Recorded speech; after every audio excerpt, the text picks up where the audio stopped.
Hello, ladies and gentlemen, and welcome to HorrorBabble. My name is Ian Gordon, and I shall be your narrator today. This particular work was written in 1928 by the very brilliant Howard Philip Lovecraft, and goes by the name of the Dunwich Horror. Today's reading is dedicated to the wonderful individuals over at Rumorg magazine. The Dunwich Horror. Gorgons and hydras and chimeras, dire stories of Salado and the harpies, may reproduce themselves in the brain of superstition, but they were there before. They are transcripts, types. The archetypes are in us and eternal. How else should the recital of that which we know in a waking sense to be false come to affect us all? Is it that we naturally conceive terror from such objects, considered in their capacity of being able to inflict upon us bodily injury? Oh, least of all. These terrors are of older standing. They date beyond body, or without the body they would have been the same. That the kind of fear here treated is purely spiritual, that it is strong in proportion as it is objectless on earth, that it predominates in the period of our sinless infancy, are difficulties the solution of which might afford some probable insight into our ante-mundane condition, and a peep at least into the shadowland of pre-existence. From Charles Lamb, Witches and Other Night Fears. 1. When a traveller in north-central Massachusetts takes the wrong fork at the junction of Aylesbury Pike, just beyond Dean's Corners, he comes upon a lonely and curious country. The ground gets higher, and the briar-bordered stone walls press closer and closer against the ruts of the dusty, curving road.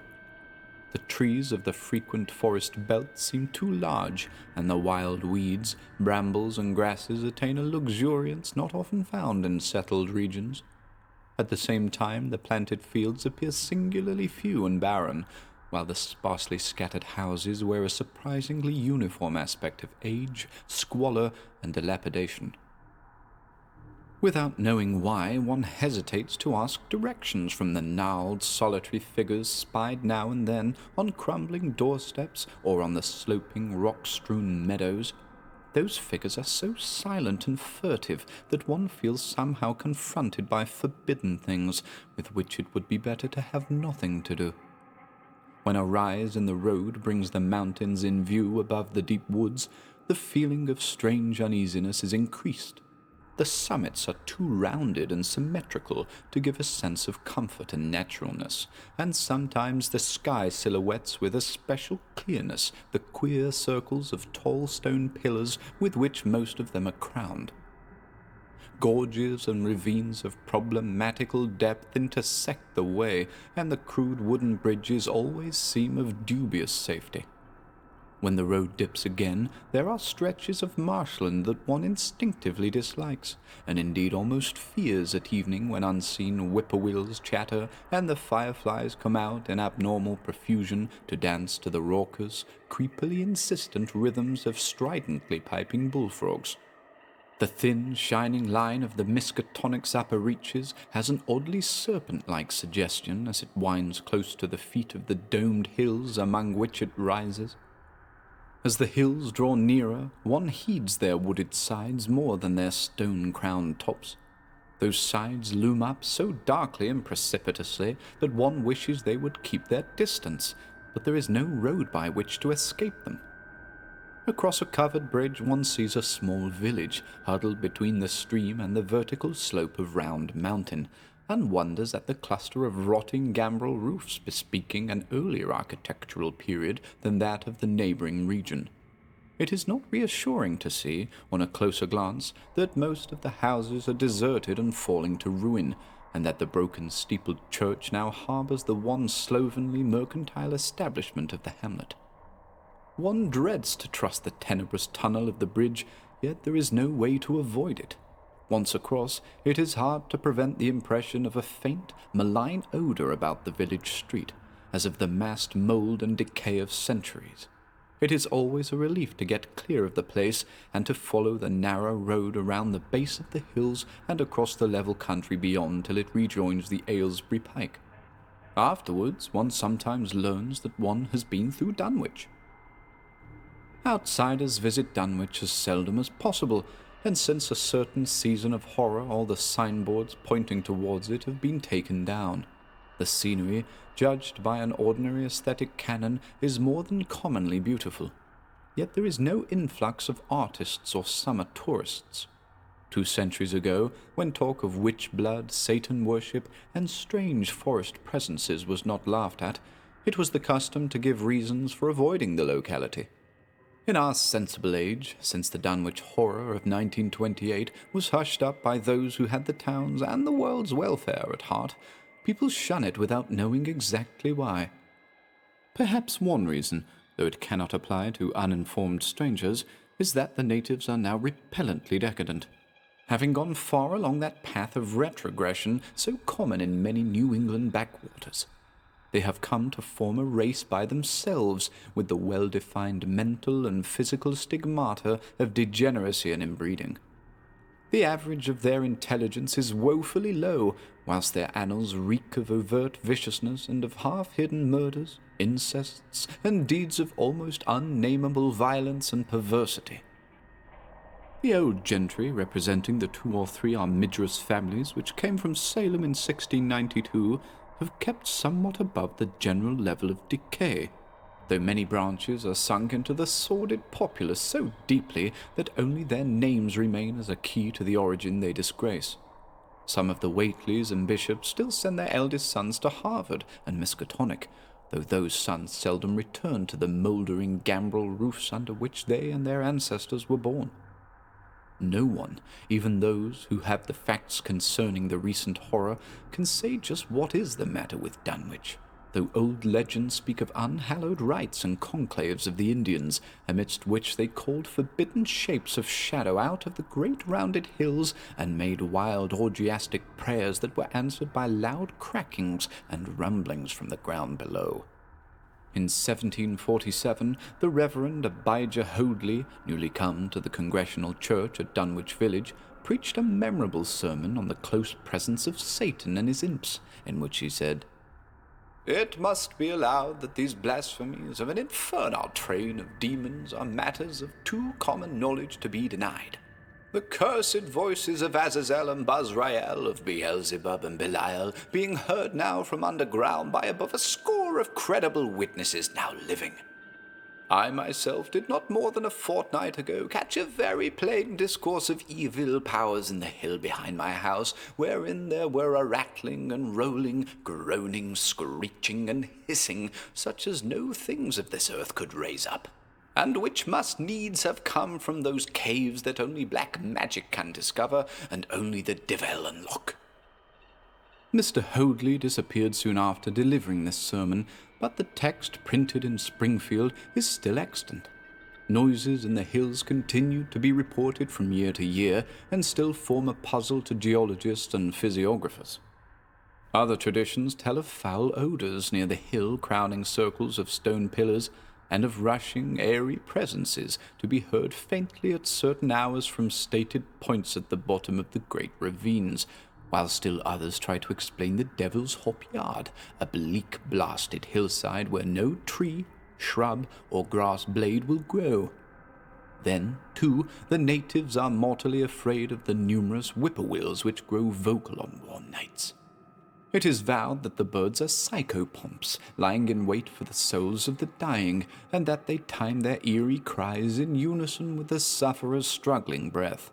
If they can catch the fleeing soul when it leaves the body, they instantly flutter away, chittering in demonic laughter. But if they fail, they subside gradually into a disappointed silence. These tales, of course, are obsolete and ridiculous, because they come down from very old times. Dunwich is indeed ridiculously old, older by far than any of the communities within 30 miles of it. South of the village one may still spy the cellar walls and chimney of the ancient bishop house, which was built before 1700. whilst the ruins of the mill at the falls, built in 1806, form the most modern piece of architecture to be seen. Industry did not flourish here, and the 19th century factory movement proved short-lived. Oldest of all are the great rings of rough-hewn stone columns on the hilltops, but these are more generally attributed to the Indians than to the settlers.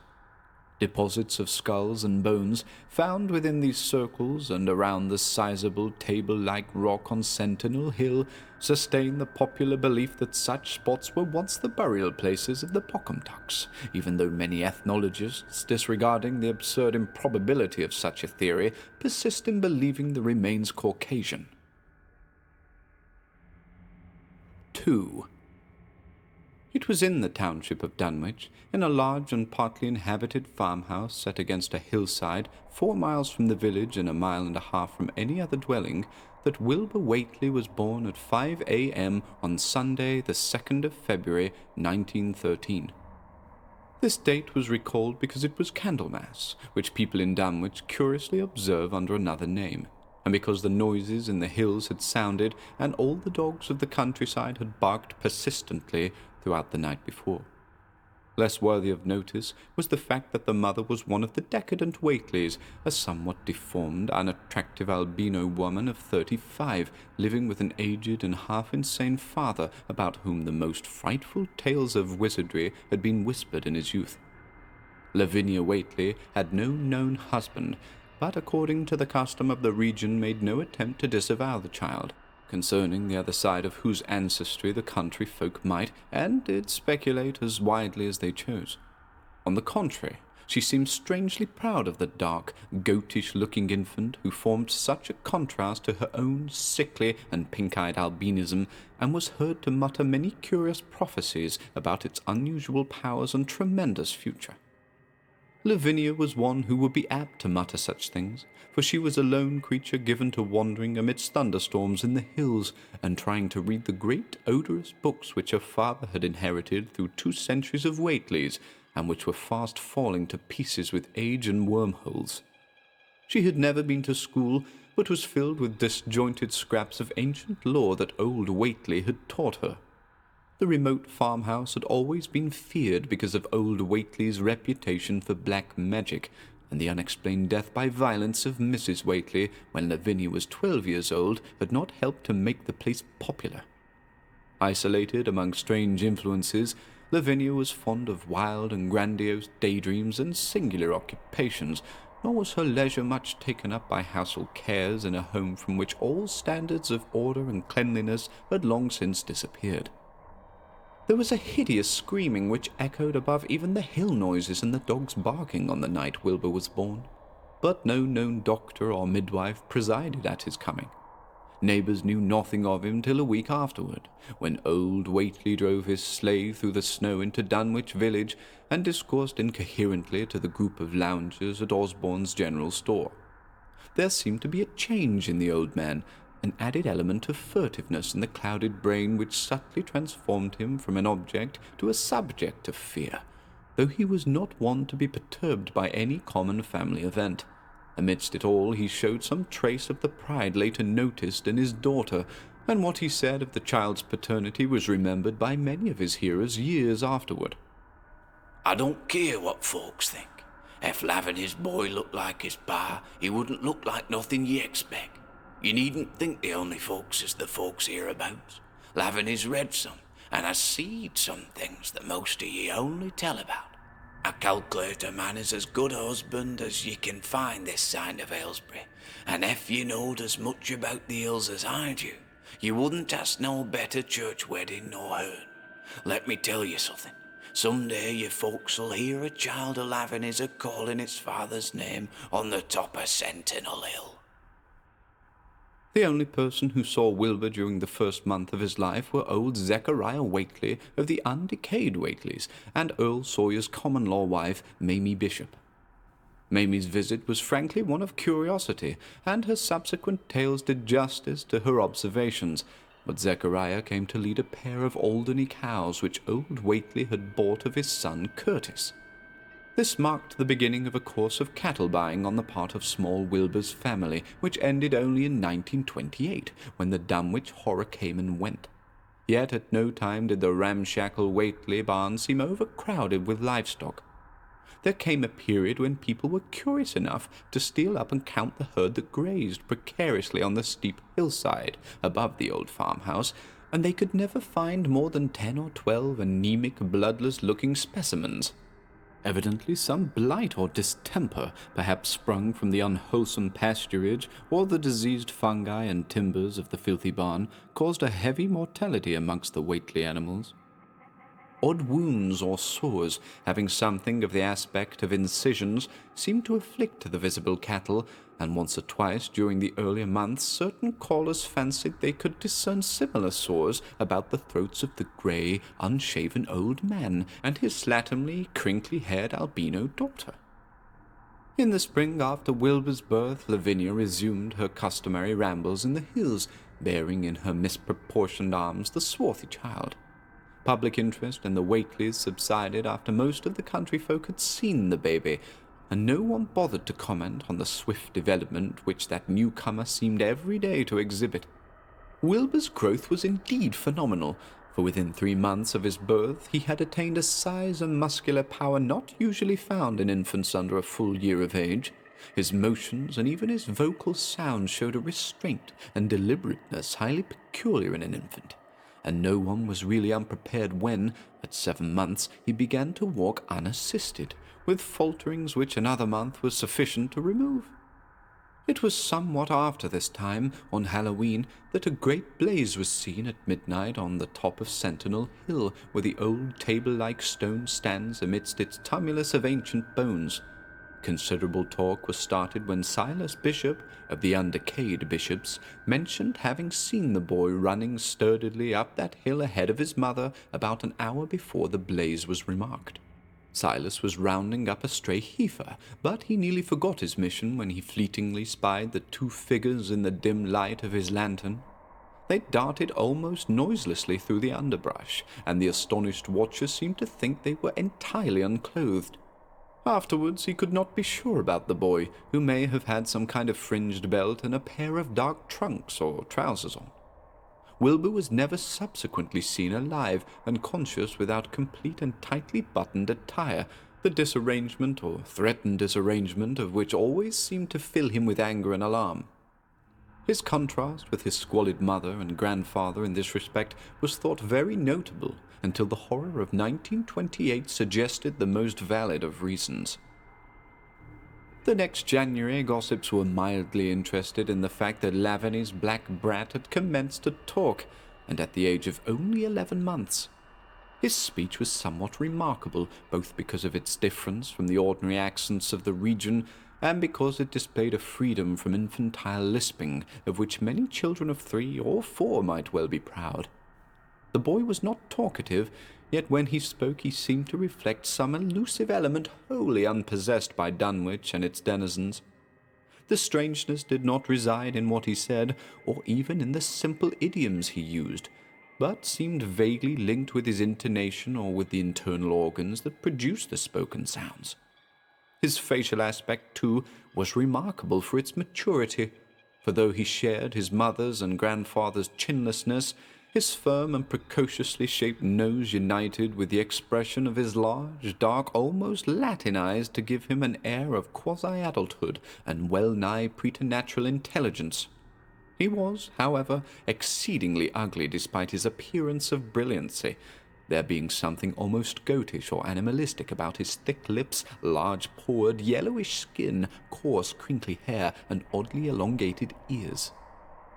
He was soon disliked even more decidedly than his mother and grandsire, and all conjectures about him were spiced with references to the bygone magic of old Whately, and how the hills once shook when he shrieked the dreadful name of Yog-Sothoth in the midst of a circle of stones with a great book open in his arms before him.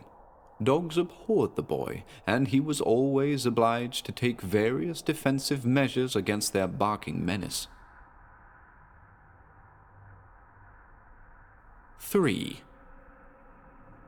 Meanwhile, old Whately continued to buy cattle without measurably increasing the size of his herd. He also cut timber and began to repair the unused parts of his house, a spacious, peak-roofed affair whose rear end was buried entirely in the rocky hillside, and whose 3 least ruined ground-floor rooms had always been sufficient for himself and his daughter. There must have been prodigious reserves of strength in the old man to enable him to accomplish so much hard labor, and though he still babbled dementedly at times, his carpentry seemed to show the effects of sound calculation.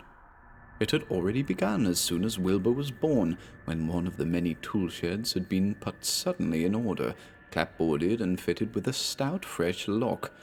Now, in restoring the abandoned upper story of the house, he was a no less thorough craftsman. His mania showed itself only in his tight boarding up of all the windows in the reclaimed section, though many declared that it was a crazy thing to bother with the reclamation at all. Less inexplicable was his fitting up of another downstairs room for his new grandson, a room which several callers saw, though no one was ever admitted to the closely boarded upper story. This chamber he lined with tall, firm shelving, along which he began gradually to arrange, in apparently careful order, all the rotting ancient books and parts of books which during his own day had been heaped promiscuously in odd corners of the various rooms. "I made some use of 'em," he would say as he tried to mend a torn black-letter page with paste prepared on the rusty kitchen stove. "But the boy's fitting to make better use of 'em. He'd oughter have 'em as well, so as he can, for they're going to be all of his learning."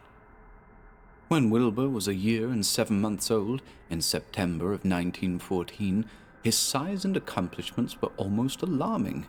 He had grown as large as a child of 4, and was a fluent and incredibly intelligent talker. He ran freely about the fields and hills, and accompanied his mother on all her wanderings. At home he would pore diligently over the queer pictures and charts in his grandfather's books, while old Whately would instruct and catechize him through long, hushed afternoons. By this time the restoration of the house was finished, and those who watched it wondered why one of the upper windows had been made into a solid plank door. It was a window in the rear of the east gable end, close against the hill, and no one could imagine why a cleated wooden runway was built up to it from the ground. About the period of this work's completion, people noticed that the old tool house, tightly locked and windowlessly clapboarded since Wilbur's birth, had been abandoned again. The door swung listlessly open, and when Earl Sawyer once stepped within, after a cattle-selling call on old Whately, he was quite discomposed by the singular odor he encountered, such a stench, he averred, as he had never before smelt in all his life except near the Indian circles on the hills, and which could not come from anything sane or of this earth. But then, the homes and sheds of Dunwich folk have never been remarkable for olfactory immaculateness. The following months were void of visible events, save that everyone swore to a slow but steady increase in the mysterious hill noises. On May Eve of 1915, there were tremors, which even the Aylesbury people felt, whilst the following Halloween produced an underground rumbling queerly synchronized with bursts of flame, them which Whately's doings, from the summit of Sentinel Hill. Wilbur was growing up uncannily, so that he looked like a boy of 10 as he entered his 4th year. He read avidly by himself now, but talked much less than formerly. A settled taciturnity was absorbing him, and for the first time people began to speak specifically of the dawning look of evil in his goatish face. He would sometimes mutter an unfamiliar jargon, and chant in bizarre rhythms which chilled the listener with a sense of unexplainable terror. The aversion displayed towards him by dogs had now become a matter of wide remark, and he was obliged to carry a pistol in order to traverse the countryside in safety. His occasional use of the weapon did not enhance his popularity amongst the owners of canine guardians. The few callers at the house would often find Lavinia alone on the ground floor, while odd cries and footsteps resounded in the boarded-up 2nd story. She would never tell what her father and the boy were doing up there, though once she turned pale and displayed an abnormal degree of fear when a jocose fish peddler tried the locked door leading to the stairway. That peddler told the store loungers at Dunwich Village that he thought he heard a horse stamping on that floor above. The loungers reflected, thinking of the door and runway and of the cattle that so swiftly disappeared. Then they shuddered as they recalled tales of old Whately's youth and of the strange things that are called out of the earth when a bullock is sacrificed at the proper time to certain heathen gods. It had for some time been noticed that dogs had begun to hate and fear the whole Whately place as violently as they hated and feared young Wilbur personally. In 1917 the war came, and Squire Sawyer Whately, as chairman of the local draft board, had hard work finding a quota of young Dunwich men fit even to be sent to development camp. The government, alarmed at such signs of wholesale regional decadence, sent several officers and medical experts to investigate, conducting a survey which New England newspaper readers may still recall. It was the publicity attending this investigation which set reporters on the track of the Whateleys, and caused the Boston Globe and Arkham Advertiser to print flamboyant Sunday stories of young Wilbur's precociousness, old Whately's black magic, and the shelves of strange books, the sealed second story of the ancient farmhouse, and the weirdness of the whole region and its hill noises. Wilbur was 4.5 then, and looked like a lad of 15. His lips and cheeks were fuzzy with a coarse, dark down, and his voice had begun to break. Earl Sawyer went out to the Whately place with both sets of reporters and cameramen, and called their attention to the queer stench which now seemed to trickle down from the sealed upper spaces. It was, he said, exactly like a smell he had found in the tool shed abandoned when the house was finally repaired, and like the faint odors which he sometimes thought he caught near the stone circle on the mountains. Dunwich folk read the stories when they appeared and grinned over the obvious mistakes. They wondered, too, why the writers made so much of the fact that old Whately always paid for his cattle in gold pieces of extremely ancient date. The Whateleys had received their visitors with ill-concealed distaste, though they did not dare court further publicity by a violent resistance or refusal to talk. 4. For a decade, the annals of the Whateleys sink indistinguishably into the general life of a morbid community used to their queer ways and hardened to their May Eve and All Hallows orgies. Twice a year they would light fires on the top of Sentinel Hill, at which times the mountain rumblings would recur with greater and greater violence, while at all seasons there were strange and portentous doings at the lonely farmhouse. In the course of time, callers professed to hear sounds in the sealed upper story, even when all the family were downstairs, and they wondered how swiftly or how lingeringly a cow or bullock was usually sacrificed. There was talk of a complaint to the Society for the Prevention of Cruelty to Animals, but nothing ever came of it, since Dunwich folk are never anxious to call the outside world's attention to themselves. About 1923, when Wilbur was a boy of 10, whose mind, voice, stature, and bearded face gave all the impressions of maturity, a second great siege of carpentry went on at the old house. It was all inside the sealed upper part, and from bits of discarded lumber, people concluded that the youth and his grandfather had knocked out all the partitions and even removed the attic floor, leaving only one vast open void between the ground story and the peaked roof. They had torn down the great central chimney, too, and fitted the rusty range with a flimsy outside tin stove pipe. In the spring after this event, old Whately noticed the growing number of whippoorwills that would come out of Cold Spring Glen to chirp under his window at night. He seemed to regard the circumstance as one of great significance, and told the loungers at Osborne's that he thought his time had almost come. "They whistle jest in tune with me breathing now," he said, "and I guess they're getting ready to catch me soul. They know it's a-going out, and don't calculate to miss it. You'll know, boys, after I'm gone, whether they get me or not. If they do, they'll keep up a-singing and laughing till break of day. If they don't, they'll kind of quiet down like. I expect them and the souls they hunts for have some pretty tough tussles sometimes.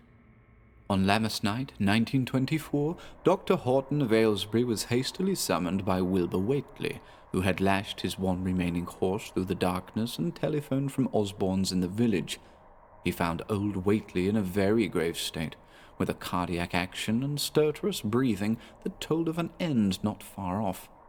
The shapeless albino daughter and oddly bearded grandson stood by the bedside, whilst from the vacant abyss overhead there came a disquieting suggestion of rhythmical surging or lapping, as of the waves on some level beach.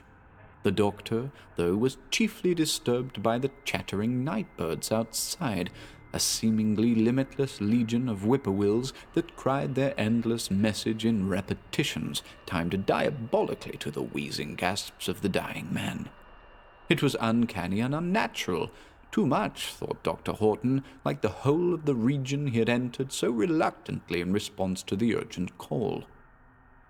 Towards 1 o'clock old Whately gained consciousness, and interrupted his wheezing to choke out a few words to his grandson. More space, Willie, more space soon. You grows and that grows faster. It'll be ready to serve you soon, boy.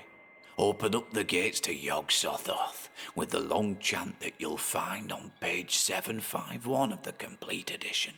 And then put a match to the prison. Fire from earth can't burn it now. He was obviously quite mad. After a pause, during which the flock of whippoorwills outside adjusted their cries to the altered tempo, while some indications of the strange hill noises came from afar off, he added another sentence or two. Feed it regular, Willie, and mind the quantity, but don't let it grow too fast for the place, for if it busts quarters or gets out afore ye opens to Yog-Sothoth, it's all over and no use. Only them from beyond kin make it multiply and work. Only them, the old uns, as wants to come back. But speech gave place to gasps again, and Lavinia screamed at the way the whippoorwills followed the change. It was the same for more than an hour when the final throaty rattle came. Dr. Horton drew shrunken lids over the glazing grey eyes as the tumult of birds faded imperceptibly to silence. Lavinia sobbed, but Wilbur only chuckled whilst the hill noises rumbled faintly. They didn't get him, he muttered in his heavy bass voice. Wilbur was by this time a scholar of really tremendous erudition in his one-sided way, and was quietly known by correspondents to many librarians in distant places where rare and forbidden books of old days are kept. He was more and more hated and dreaded around Dunwich because of certain youthful disappearances, which suspicion laid vaguely at his door, but was always able to silence inquiry through fear or through use of that fund of old-time gold which still, as in his grandfather's time, went forth regularly and increasingly for cattle buying. He was now tremendously mature of aspect, and his height, having reached the normal adult limit, seemed inclined to wax beyond that figure. In 1925, when a scholarly correspondent from Miskatonic University called upon him one day and departed pale and puzzled, he was fully 6 3/4 feet tall. Through all the years, Wilbur had treated his half-deformed albino mother with a growing contempt, finally forbidding her to go to the hills with him on May Eve and Hallowmas, and in 1926 the poor creature complained to Mamie Bishop of being afraid of him. "There's more about him as I knows than I can tell ye, Mamie," she said. "And nowadays there's more nor what I know myself. I vow for God, I don't know what he wants nor what he's a-trying to do." That Halloween the hill noises sounded louder than ever, and fire burned on Sentinel Hill as usual, but people paid more attention to the rhythmical screaming of vast flocks of unnaturally belated whippoorwills, which seemed to be assembled near the unlighted Whately farmhouse. After midnight their shrill notes burst into a kind of pandemoniac cachinnation, which filled all the countryside, and not until dawn did they finally quiet down. Then they vanished, hurrying southward where they were fully a month overdue. What this meant, no one could quite be certain till later.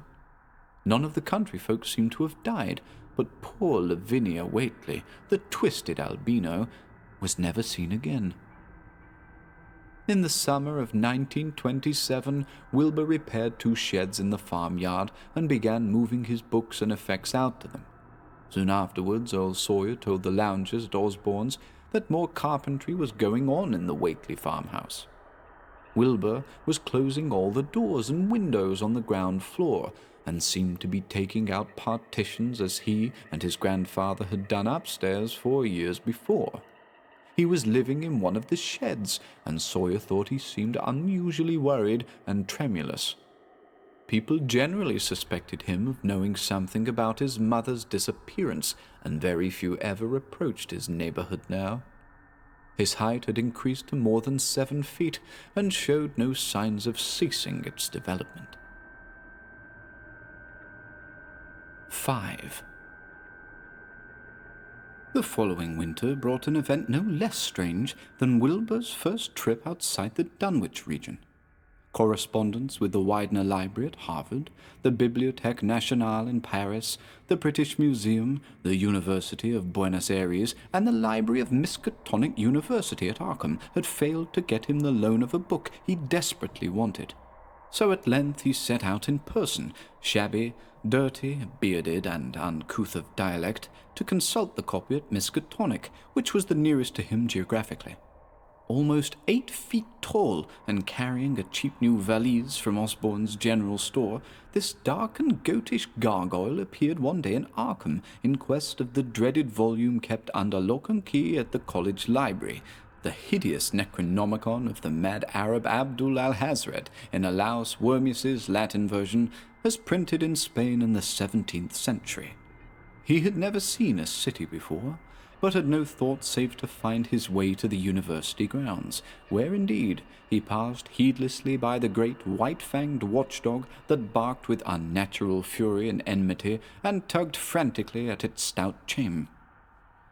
Wilbur had with him the priceless but imperfect copy of Dr. Dee's English version, which his grandfather had bequeathed him, and upon receiving access to the Latin copy, he at once began to collate the 2 texts with the aim of discovering a certain passage which would have come on the 751st page of his own defective volume. This much he could not civilly refrain from telling the librarian, the same erudite Henry Armitage, A.M., Miskatonic, Ph.D., Princeton, Lit. D., Johns Hopkins, who had once called at the farm, and who now politely plied him with questions. He was looking, he had to admit, for a kind of formula or incantation containing the frightful name Yog-Sothoth, and it puzzled him to find discrepancies, duplications, and ambiguities which made the matter of determination far from easy. As he copied the formula he finally chose, Dr. Armitage looked involuntarily over his shoulder at the open pages, the left-hand one of which, in the Latin version, contained such monstrous threats to the peace and sanity of the world. Nor is it to be thought, ran the text as Armitage mentally translated it, that man is either the oldest or the last of earth's masters, or that the common bulk of life and substance walks alone. The old ones were, the old ones are, and the old ones shall be. Not in the spaces we know, but between them, they walk serene and primal, undimensioned, and to us unseen. Yog-Sothoth knows the gate. Yog-Sothoth is the gate. Yog-Sothoth is the key and guardian of the gate. Past, present, future, all are one in Yog-Sothoth. He knows where the old ones broke through of old, and where they shall break through again. He knows where they had trod earth's fields, and where they still tread them, and why no one can behold them as they tread. By their smell can men sometimes know them near, but of their semblance can no man know, saving only in the features of those they have begotten on mankind. And of those are there many sorts, differing in likeness from man's truest eidolon to that shape without sight or substance which is them. They walk unseen and foul in lonely places where the words have been spoken and the rites howled through at their seasons. The wind gibbers with their voices, and the earth mutters with their consciousness. They bend the forest and crush the city, yet may not forest or city behold the hand that smites. Kedarth in the cold waste hath known them, and what man knows Kedarth? The ice desert of the south and the sunken isles of ocean hold stones whereon their seal is engraven. But who hath seen the deep frozen city, or the sealed tower long garlanded with seaweed and barnacles? Great Cthulhu is their cousin, yet can he spy them only dimly. La, Shub-Nagurath! As a foulness shall ye know them. Their hand is at your throats, yet ye see them not, and their habitation is even one with your guarded threshold. Yog-Sothoth is the key to the gate, whereby the spheres meet. Man rules now where they ruled once. They shall soon rule where man rules now. After summer is winter, and after winter summer. They wait patient and potent, for here shall they reign again. Dr. Armitage, associating what he was reading with what he had heard of Dunwich and its brooding presences, and of Wilbur Whately and his dim, hideous aura that stretched from a dubious birth to a cloud of probable matricide, felt a wave of fright as tangible as a draught of the tomb's cold clamminess. The bent, goatish giant before him seemed like the spawn of another planet or dimension, like something only partly of mankind, and linked to black gulfs of essence and entity that stretch like titan phantasms beyond all spheres of force and matter, space and time. Presently Wilbur raised his head and began speaking in that strange, resonant fashion which hinted at sound-producing organs unlike the run of mankind's. "Mr. Armitage," he said, "I calculate I've got to take that book home. There's things in it I've got to try under certain conditions that I can't get here, and it'd be a mortal sin to let a red tape rule hold me up. Let me take it along, sir, and I'll swear there won't nobody know the difference. I don't need to tell ye I'll take good care of it. It wasn't me that put this D-copy in the shape it is." He stopped as he saw firm denial on the librarian's face, and his own goatish features grew crafty. Armitage, half ready to tell him he might make a copy of what parts he needed, thought suddenly of the possible consequences and checked himself. There was too much responsibility in giving such a being the key to such blasphemous outer spheres. Whately saw how things stood and tried to answer lightly. "Well, all right if you feel that way about it. Maybe Avid won't be so fussy as you be." And without saying more, he rose and strode out of the building, stooping at each doorway. Armitage heard the savage yelping of the great watchdog and studied Whately's gorilla-like lope as he crossed the bit of campus visible from the window. He thought of the wild tales he had heard and recalled the old Sunday stories in the Advertiser. These things, and the lore he had picked up from Dunwich rustics and villagers during his one visit there. Unseen things not of Earth, or at least not of tridimensional Earth, rushed fetid and horrible through New England's glens and brooded obscenely on the mountain tops. Of this he had long felt certain. Now he seemed to sense the close presence of some terrible part of the intruding horror, and to glimpse a hellish advance in the black dominion of the ancient and once passive nightmare. He locked away the Necronomicon with a shudder of disgust, but the room still reeked with an unholy and unidentifiable stench. "As a foulness shall ye know them," he quoted. Yes, the odour was the same as that which had sickened him at the Whately farmhouse less than 3 years before. He thought of Wilbur, goatish and ominous, once again, and laughed mockingly at the village rumours of his parentage. "Inbreeding," Armitage muttered half aloud to himself. "Great God, what simpletons! Show them Arthur Macon's Great God Pan, and they'll think it a common Dunwich scandal. But what thing, what cursed shapeless influence on or off this three-dimensional earth was Wilbur Whately's father? Born on Candlemas, 9 months after May Eve of 1912, when the talk about the queer earth noises reached clear to Arkham, what walked on the mountains that May night? What rude Mars horror fastened itself on the world in half-human flesh and blood? During the ensuing weeks, Dr. Armitage set about to collect all possible data on Wilbur Whately and the formless presences around Dunwich. He got in communication with Dr. Horton of Aylesbury, who had attended old Whately in his last illness, and found much to ponder over in the grandfather's last words as quoted by the physician. A visit to Dunwich village failed to bring out much that was new, but a close survey of the Necronomicon in those parts which Wilbur had sought so avidly seemed to supply new and terrible clues to the nature, methods, and desires of the strange evil so vaguely threatening this planet. Talks with several students of archaic lore in Boston, and letters to many others elsewhere, gave him a growing amazement which passed slowly through varied degrees of alarm to a state of really acute spiritual fear. As the summer drew on, he felt dimly that something ought to be done about the lurking terrors of the upper Miskatonic Valley and about the monstrous being known to the human world as Wilbur Whately. 6. The Dunwich Horror itself came between Lammas and the equinox in 1928, and Dr. Armitage was among those who witnessed its monstrous prologue. He had heard, meanwhile, of Whately's grotesque trip to Cambridge, and of his frantic efforts to borrow or copy from the Necronomicon at the Widener Library. Those efforts had been in vain, since Armitage had issued warnings of the keenest intensity to all librarians having charge of the dreaded volume. Wilbur had been shockingly nervous at Cambridge, anxious for the book, yet almost equally anxious to get home again, as if he feared the results of being away long. Early in August, the half-expected outcome developed, and in the small hours of the 3rd, Dr. Armitage was awakened suddenly by the wild, fierce cries of the savage watchdog on the college campus.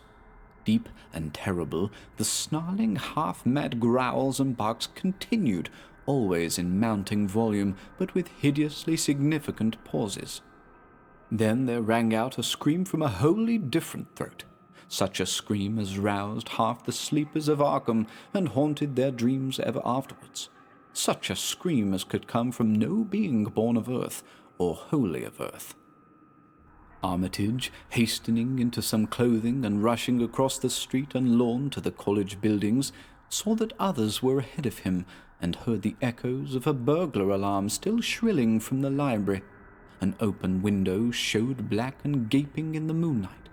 What had come had indeed completed its entrance, for the barking and the screaming, now fast fading into a mixed low growling and moaning, proceeded unmistakably from within. Some instinct warned Armitage that what was taking place was not a thing for unfortified eyes to see, so he brushed back the crowd with authority as he unlocked the vestibule door. Among the others, he saw Professor Warren Rice and Dr. Francis Morgan, men to whom he had told some of his conjectures and misgivings, and these two he motioned to accompany him inside.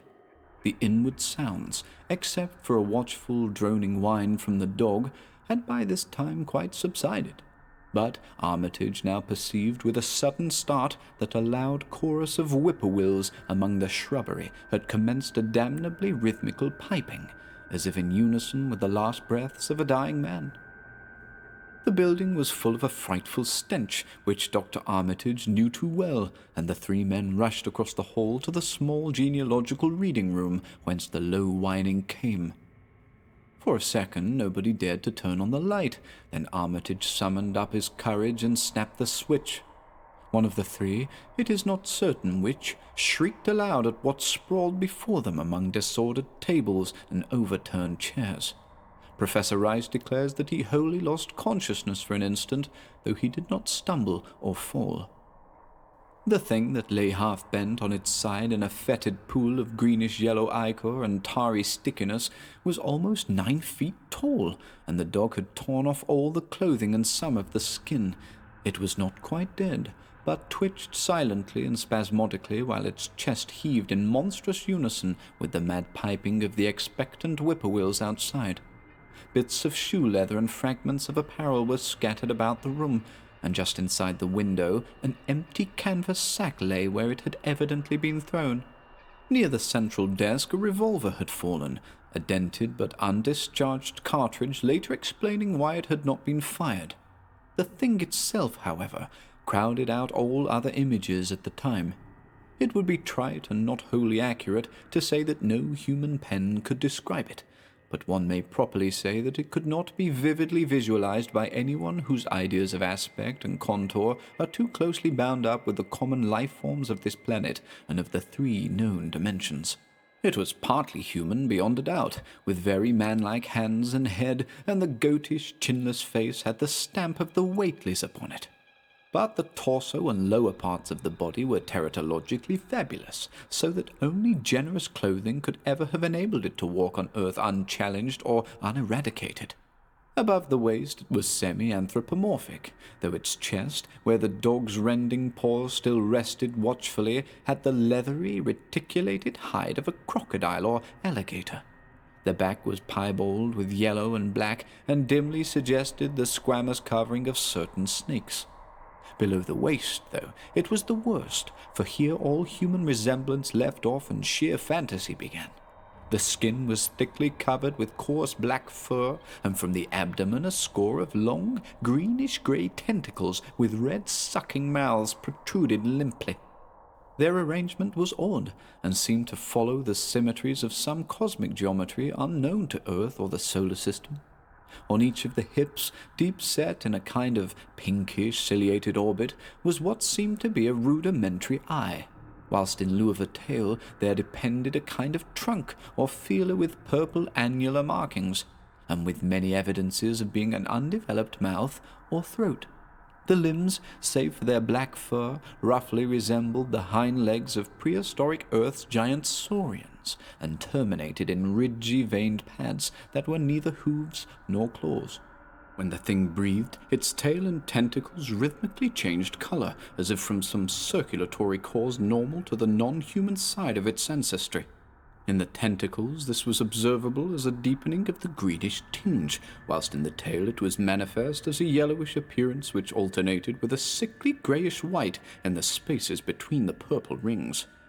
Of genuine blood there was none, only the fetid greenish-yellow ichor which trickled along the painted floor beyond the radius of the stickiness and left a curious discoloration behind it. As the presence of the 3 men seemed to rouse the dying thing, it began to mumble without turning or raising its head. Dr. Armitage made no written record of its mouthings, but asserts confidently that nothing in English was uttered. At first the syllables defied all correlation with any speech of Earth, but towards the last there came some disjointed fragments evidently taken from the Necronomicon, that monstrous blasphemy in quest of which the thing had perished. These fragments, as Armitage recalls them, ran something like Nagai, Naga, Ga, Bug, Shagog, Yaha, Yogsotot, Yogsotot. They trailed off into nothingness as the whippoorwills shrieked in rhythmical crescendos of unholy anticipation.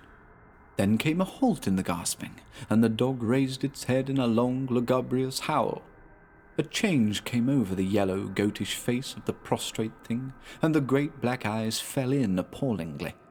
Outside the window, the shrilling of the whippoorwills had suddenly ceased, and above the murmurs of the gathering crowd there came the sound of a panic-struck whirring and fluttering. Against the moon-vast clouds of feathery watchers rose and raced from sight, frantic at that which they had sought for prey.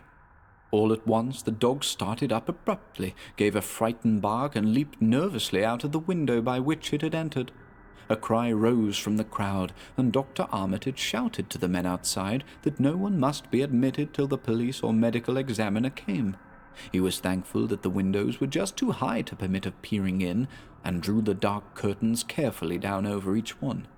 By this time 2 policemen had arrived, and Dr. Morgan, meeting them in the vestibule, was urging them for their own sakes to postpone entrance to the stench-filled reading-room till the examiner came and the prostrate thing could be covered up. Meanwhile, frightful changes were taking place on the floor. One need not describe the kind and rate of shrinkage and disintegration that occurred before the eyes of Dr. Armitage and Professor Rice. But it is permissible to say that, aside from the external appearance of face and hands, the really human element in Wilbur Whately must have been very small. When the medical examiner came, there was only a sticky whitish mass on the painted boards, and the monstrous odour had nearly disappeared. Apparently Whately had had no skull or bony skeleton, at least in any true or stable sense. He had taken somewhat after his unknown father. 7. Yet all this was only the prologue of the actual Dunwich Horror. Formalities were gone through by bewildered officials, abnormal details were duly kept from press and public, and men were sent to Dunwich and Aylesbury to look up property and notify any who might be heirs of the late Wilbur Whately.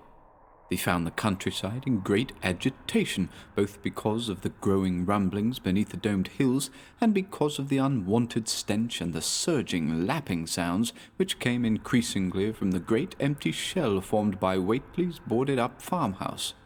Earl Sawyer, who tended the horse and cattle during Wilbur's absence, had developed a woefully acute case of nerves. The officials devised excuses not to enter the noisome boarded place, and were glad to confine their survey of the deceased's living quarters, the newly mended sheds, to a single visit.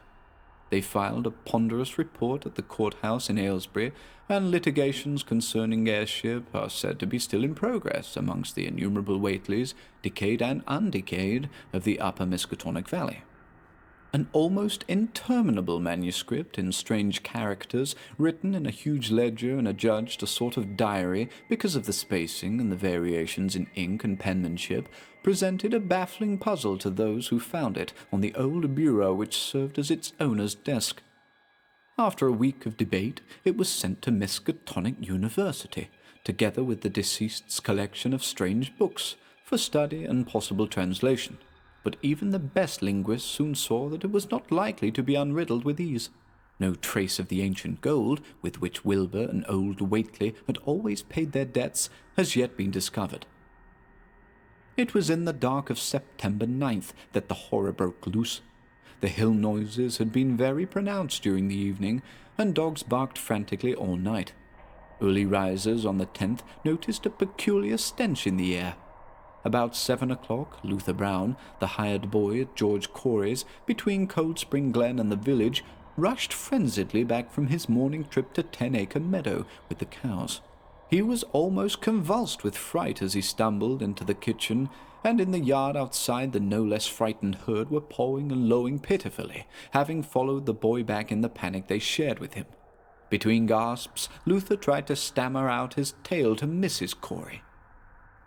"Up there in the rud beyond the glen, Miss Corey, there's something been there. It smells like thunder, and all the bushes and little trees is pushed back from the rud like they'd a house been moved along of it. And that ain't the worst other. There's prints in the rud, Miss Corey, great round prints as big as barrel heads, all sunk down deep like an elephant had been along, only there's a sight more nor 4 feet could make. I looked at 1 or 2 afore I run, and I see everyone was covered with lines spreading out from one place, like as if big palm leaf fans, twigged to 3 times as big as any they is, had have been bounded down into the rud, and the smell was awful, like what is around Wizard Whaley's old house." Here he faltered, and seemed to shiver afresh with the fright that had sent him flying home. Mrs. Corey, unable to extract more information, began telephoning the neighbours, thus starting on its rounds the overture of panic that heralded the major terrors. When she got Sally Sawyer, housekeeper at Seth Bishop's, the nearest place to Whately's, it became her turn to listen instead of transmit. For Sally's boy, Chauncey, who slept poorly, had been up on the hill towards Whately's, and had dashed back in terror after one look at the place, and at the pasturage where Mr. Bishop's cows had been left out all night. "Yes, Miss Corey," came Sally's tremulous voice over the party wire. "Chauncey just come back a posting and couldn't half talk for being scared. He says old Whately's house is all blown up, with timbers scattered round like there'd been dynamite inside, only the bottom floor ain't through, but it's all covered with a kind of tar-like stuff that smells awful and drips down off an edges onto the ground where the side timbers is blown away. And there's awful kind of marks in the yard too, Great round marks bigger round than an hogshead, and all sticky with stuff like is on the blowed up house. Chauncey says they leads off into the meadows, where a great swath widen a barn is matted down, and all the stone walls tumbled every which way wherever it goes.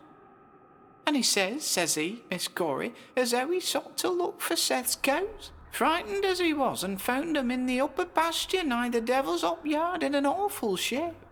Half on 'em's clean gone, and nigh half of 'em that's left is sucked most dry o' blood, with sores on 'em like there's been on Whately's cattle ever since Lavinia's black brat was born. Seth he's gone out now to look at 'em, though I'll vow he won't care to get very nigh Wizard Whately's. Chauncey didn't look careful to see what the big matted down swath led arter it left the pasturage, but he says he thinks it panted towards the Glen Road to the village. I tell ye, Miss Corey, there's something abroad as hadn't ought to be abroad, and I for one think that Black Wilbur Whately has come to the bad end he deserved, is at the bottom of the breeding of it. He wasn't all human himself, I allus says to everybody, and I think old Whately must have raised something in that there nailed up house as ain't ever so human as he was. There's allus been unseen things around Dunwich, living things as ain't human and ain't good for human folks. The ground was a-talking last night, and towards morning Chauncey heard the whippoorwills so loud in Cold Spring Glen he couldn't sleep none. Then he thought he heard another faint-like sound over towards Wizard Whately's, a kind of ripping or tearing of wood, like some big box or crate was being opened fur off. What with this and that, he didn't get to sleep at all till sun-up, and no sooner was he up this morning but he's got to go over to Whately's and see what's the matter. He see enough, I tell you, Miss Corey. This don't mean no good, and I think as all the men folks ought to get up a party and do something. I know something awful's about, and feel my time is nigh, that only God knows just what it is. Did your Luther take account to where them big tracks led to? No. Well, Miss Corey, if they was on the Glen Road this side of the Glen, and ain't got to your house yet, I calculate they must go into the Glen itself. They would do that. I allus says Cold Spring Glen ain't no healthy nor decent place. The whippoorwills and fireflies there never did act like they was creators of God.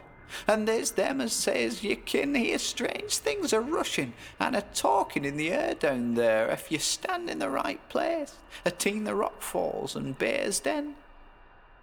By that noon, fully 3/4 of the men and boys of Dunwich were trooping over the roads and meadows between the new-made Whately ruins and Cold Spring Glen, examining in horror the vast monstrous prints, the maimed bishop cattle, the strange noisome wreckage of the farmhouse, and the bruised matted vegetation of the fields and roadside. Whatever had burst loose upon the world had assuredly gone down into the great sinister ravine, for all the trees on the banks were bent and broken, and a great avenue had been gouged in the precipice-hanging underbrush. It was as though a house launched by an avalanche had slid down through the tangled growths of the almost vertical slope. From below no sound came, but only a distant, undefinable fetor. And it is not to be wondered at that the men preferred to stay on the edge and argue, rather than descend and beard the unknown cyclopean horror in its lair. 3 dogs that were with the party had barked furiously at first, but seemed cowed and reluctant when near the glen. Someone telephoned the news to the Aylesbury Transcript, but the editor, accustomed to wild tales from Dunwich, did no more than concoct a humorous paragraph about it, an item soon afterwards reproduced by the Associated Press. That night everyone went home, and every house and barn was barricaded as stoutly as possible. Needless to say, no cattle were allowed to remain in open pasturage. About 2 in the morning a frightful stench and the savage barking of the dogs awakened the household at Elmer Fry's, on the eastern edge of Cold Spring Glen, and all agreed that they could hear a sort of muffled swishing or lapping sound from somewhere outside. Mrs. Fry proposed telephoning the neighbours, and Elmer was about to agree when the noise of splintering wood burst in upon their deliberations. It came, apparently, from the barn, and was quickly followed by a hideous screaming and stamping amongst the cattle. The dogs slavered and crouched close to the feet of the fear-numbed family. Fry lit a lantern through force of habit, but knew it would be death to go out into that black farmyard. The children and the womenfolk whimpered, kept from screaming by some obscure vestigial instinct of defense which told them their lives depended on silence. At last, the noise of the cattle subsided to a pitiful moaning, and a great snapping, crashing, and crackling ensued. The Frys, huddled together in the sitting-room, did not dare to move until the last echoes died away far down in Cold Spring Glen. Then, amidst the dismal moans from the stable and the demoniac piping of the late whippoorwills in the glen, Selina Fry tottered to the telephone and spread what news she could of the second phase of the horror. The next day all the countryside was in a panic, and cowed, uncommunicative groups came and went where the fiendish thing had occurred. 2 titan swaths of destruction stretched from the glen to the Fry farmyard. Monstrous prints covered the bare patches of ground, and one side of the old red barn had completely caved in. Of the cattle, only a quarter could be found and identified. Some of these were in curious fragments, and all that survived had to be shot. Earl Sawyer suggested that help be asked from Aylesbury or Arkham, but others maintained it would be of no use. Old Zebulon Whately, of a branch that hovered about halfway between soundness and decadence, made darkly wild suggestions about rites that ought to be practiced on the hilltops. He came of a line where tradition ran strong, and his memories of chantings in the great stone circles were not altogether connected with Wilbur and his grandfather. Darkness fell upon a stricken countryside too passive to organize for real defense. In a few cases, closely related families would band together and watch in the gloom under one roof. But in general, there was only a repetition of the barricading of the night before, and a futile, ineffective gesture of loading muskets and setting pitchforks handily about. Nothing, however, occurred except some hill noises, and when the day came, there were many who hoped that the new horror had gone as swiftly as it had come. There were even bold souls who proposed an offensive expedition down in the glen, though they did not venture to set an actual example to the still reluctant majority. When night came again, the barricading was repeated, though there was less huddling together of families. In the morning, both the Fry and the Seth Bishop households reported excitement among the dogs and vague sounds and stenches from afar, while early explorers noted with horror a fresh set of the monstrous tracks in the road skirting Sentinel Hill. As before, the sides of the road showed a bruising indicative of the blasphemously stupendous bulk of the horror, whilst the conformation of the tracks seemed to argue a passage in 2 directions, as if the moving mountain had come from Cold Spring Glen and returned to it along the same path. At the base of the hill, a 30-foot swath of crushed shrubbery saplings led steeply upwards, and the seekers gasped when they saw that even the most perpendicular places did not deflect the inexorable trail. Whatever the horror was, it could scale a sheer stony cliff of almost complete verticality, and as the investigators climbed round to the hill's summit by safer routes, they saw that the trail ended, or rather reversed, there. It was here that the Whateleys used to build their hellish fires and chant their hellish rituals by the table-like stone on May Eve and Hallowmass.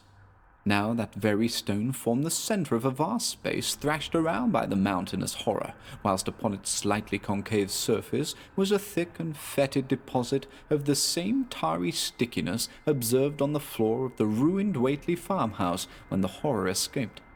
Men looked at one another and muttered. Then they looked down the hill. Apparently the horror had descended by a route much the same as that of its ascent. To speculate was futile. Reason, logic, and normal ideas of motivation stood confounded.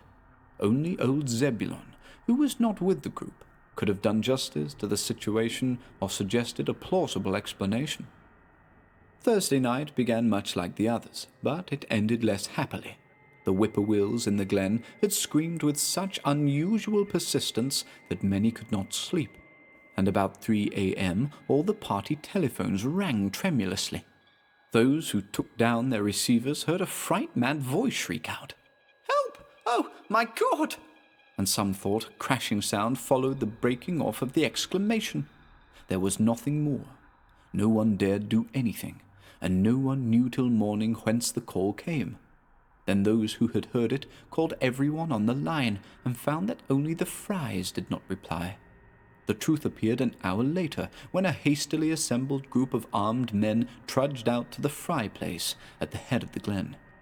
It was horrible, yet hardly a surprise. There were more swaths, a monstrous prince, but there was no longer any house. It had caved in like an eggshell, and amongst the ruins nothing living or dead could be discovered. Only a stench and a tarry stickiness. The Elmer Fries had been erased from Dunwich.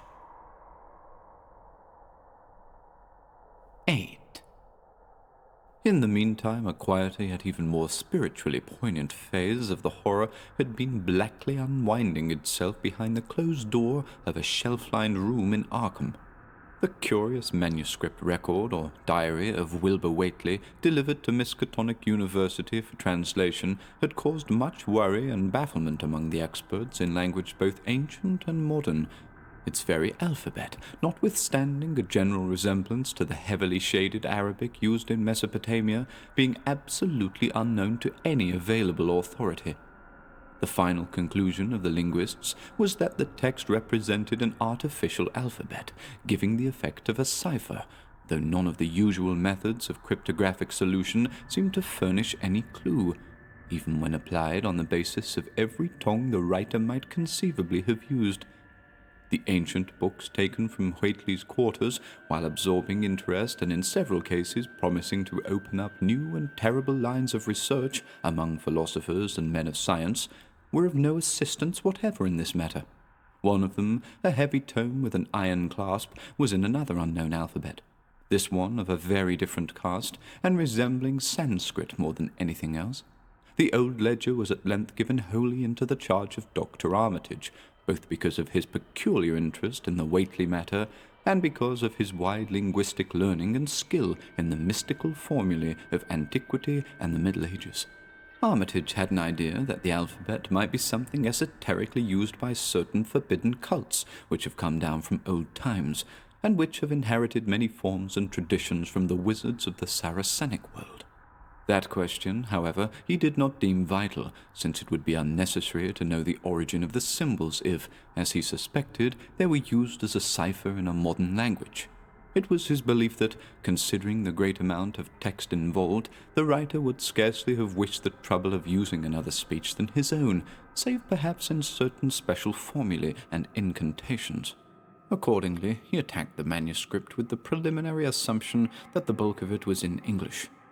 Dr. Armitage knew, from the repeated failures of his colleagues, that the riddle was a deep and complex one, and that no simple mode of solution could merit even a trial.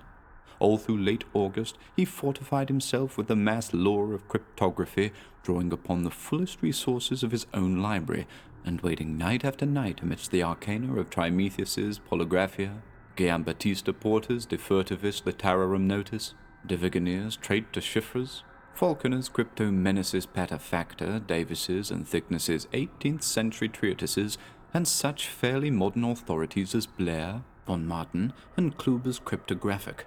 He interspersed his study of the books with attacks on the manuscript itself, and in time became convinced that he had to deal with one of those subtlest and most ingenious of cryptograms, in which many separate lists of corresponding letters are arranged like the multiplication table, and the message built up with arbitrary keywords known only to the initiated.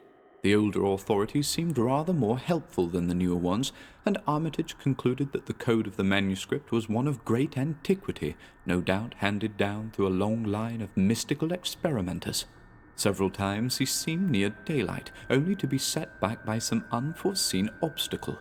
Then, as September approached, the clouds began to clear. Certain letters, as used in certain parts of the manuscript, emerged definitely and unmistakably, and it became obvious that the text was indeed in English. On the evening of September 2nd, the last major barrier gave way, and Dr. Armitage read for the first time a continuous passage of Wilbur Whately's annals. It was in truth a diary, as all had thought, and it was couched in a style clearly showing the mixed occult erudition and general illiteracy of the strange being who wrote it. Almost the first long passage that Armitage deciphered, an entry dated November 26, 1916, proved highly startling and disquieting. It was written, he remembered, by a child of 3 1/2, who looked like a lad of 12 or 13. Today learned the Aclo for the Sabaoth, it ran, which did not like, it being answerable from the hill and not from the air. That upstairs more ahead of me than I had thought it would be, and is not like to have much earth brain. Shot Elam Hutchins's collie Jack when he went to bite me, and Elam says he would kill me if he'd asked. I guess he won't. Grandfather kept me saying the Doe formula last night, and I think I saw the inner city at the 2 magnetic poles. I shall go to those poles when the earth is cleared off, if I can't break through with the Doe-Hna formula when I commit it. They from the air told me at Sabbat that it will be years before I can clear off the earth, and I guess Grandfather will be dead then, so I shall have to learn all the angles of the planes and all the formulas between the Ur and the Nhunga. They from outside will help, but they cannot take body without human blood. That upstairs looks it will have the right cast. I can see it a little when I make the Voorish sign or blow the powder of Ibn Ghazi at it. And it is near like them at May Eve on the hill. The other face may wear off some. I wonder how I shall look when the earth is cleared and there are no earth beings on it. He that came with the Aclo Sabaoth said I may be transfigured, there being much of outside to work on. Morning found Dr. Armitage in a cold sweat of terror and a frenzy of wakeful concentration. He had not left the manuscript all night, but sat at his table under the electric light, turning page after page, with shaking hands as fast as he could decipher the cryptic text. He had nervously telephoned his wife he would not be home, and when she brought him a breakfast from the house, he could scarcely dispose of a mouthful. All that day he read on, now and then halted maddeningly as a reapplication of the complex key became necessary. Lunch and dinner were brought him, but he ate only the smallest fraction of either. Toward the middle of the next night he drowsed off in his chair, but soon woke out of a tangle of nightmares almost as hideous as the truths and menaces to man's existence that he had uncovered.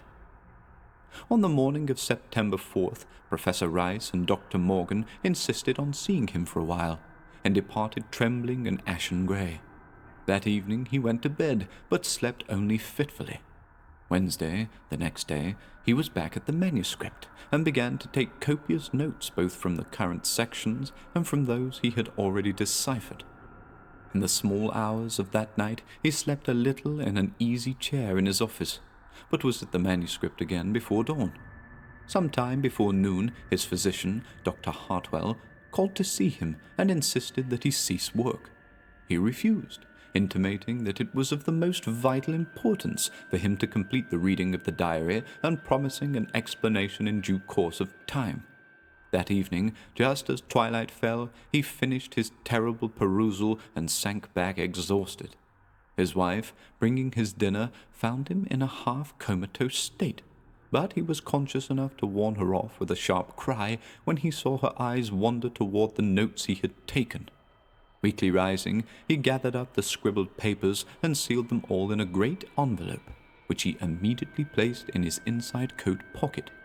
He had sufficient strength to get home, but was so clearly in need of medical aid that Dr. Hartwell was summoned at once. As the doctor put him to bed, he could only mutter over and over again, "But what, in God's name, can we do?" Dr. Armitage slept, but was partly delirious the next day. He made no explanations to Hartwell, but in his calmer moments spoke of the imperative need of a long conference with Rice and Morgan. His wilder wanderings were very startling indeed, including frantic appeals that something in a boarded-up farmhouse be destroyed, and fantastic references to some plan for the extirpation of the entire human race and all animal and vegetable life from the earth by some terrible elder race of beings from another dimension. He would shout that the world was in danger, since the elder things wished to strip it and drag it away from the solar system and cosmos of matter into some other plane or phase of entity from which it had once fallen, vigintillions of aeons ago.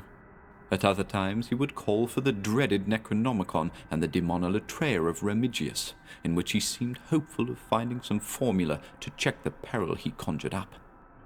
"Stop them! Stop them!" he would shout. "Those Whateleys meant to let them in, and the worst of all is left. Tell Rice and Morgan we must do something. It's a blind business, but I know how to make the powder. It hasn't been fed since the 2nd of August, when Wilbur came here to his death, and at that rate—" But Armitage had a sound physique despite his 73 years and slept off his disorder that night without developing any real fever. He woke late Friday, clear of head, though sober with a gnawing fear and tremendous sense of responsibility. Saturday afternoon he felt able to go over to the library and summon Rice and Morgan for a conference, and the rest of that day and evening the three men tortured their brains in the wildest speculation and the most desperate debate. Strange and terrible books were drawn voluminously from the stacked shelves and from secure places of storage, and diagrams and formulae were copied with feverish haste and in bewildering abundance. Of skepticism there was none. All three had seen the body of Wilbur Whately as it lay on the floor in a room of that very building, and after that not one of them could feel even slightly inclined to treat the diary as a madman's raving. Opinions were divided as to notifying the Massachusetts State Police, and the negative finally won. There were things involved which simply could not be believed by those who had not seen a sample, as indeed was made clear during certain subsequent investigations. Late at night the conference disbanded without having developed a definite plan, but all day Sunday Armitage was busy comparing formulae and mixing chemicals obtained from the college laboratory. The more he reflected on the hellish diary, the more he was inclined to doubt the efficacy of any material agent in stamping out the entity which Wilbur Whately had left behind him, the earth-threatening entity which, unknown to him, was to burst forth in a few hours and become the memorable Dunwich Horror. Monday was a repetition of Sunday with Dr. Armitage, for the task in hand required an infinity of research and experiment. Further consultations of the monstrous diary brought about various changes of plan, and he knew that even in the end a large amount of uncertainty must remain. By Tuesday he had a definite line of action mapped out, and believed he would try a trip to Dunwich within a week. Then, on Wednesday, the great shock came. Tucked obscurely away in a corner of the Arkham Advertiser was a facetious little item from the Associated Press, telling what a record-breaking monster the bootleg whiskey of Dunwich had raised up. Armitage, half stunned, could only telephone for Rice and Morgan. Far into the night they discussed, and the next day was a whirlwind of preparation on the part of them all. Armitage knew he would be meddling with terrible powers, yet saw that there was no way to annul the deeper and more malign meddling which others had done before him. 9. Friday morning, Armitage, Rice, and Morgan set out by motor for Dunwich, arriving at the village about 1 in the afternoon. The day was pleasant, but even in the brightest sunlight a kind of quiet dread and portent seemed to hover about the strangely domed hills and the deep, shadowy ravines of the stricken region. Now and then on some mountain top a gaunt circle of stones could be glimpsed against the sky. From the air of hushed fright at Osborne's store they knew something hideous had happened, and soon learned of the annihilation of the Elmer Fry house and family.